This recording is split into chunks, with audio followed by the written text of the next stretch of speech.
What's up guys, here's Claudio from Visualmodo WordPress themes, and in today's video we're gonna learn how to fix this issue. Is your computer Windows PC image appearing like this?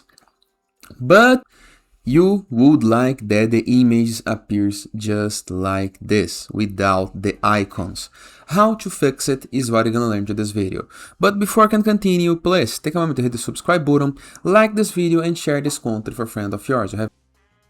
Now, let's get things started, okay?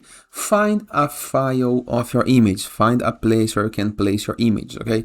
For example, find a folder.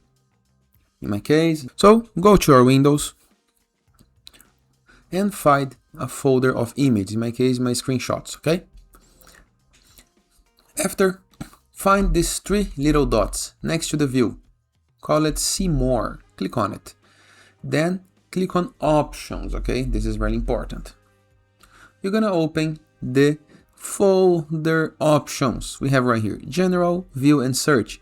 Click on View. Once on View, we're gonna unmark this option right here: Files and Folders. Always show icons, never thumbnails. You're gonna unmark, unselect this option. Then click on Apply and click on OK. And you are good to go. Now you're gonna be able to see thumbnails of all your images, okay? Simple, easy, and effective. And that is. I hope you guys enjoyed this video. Feel free to use the comment section below in the case that you have any question. And I'll see you guys tomorrow. All the best.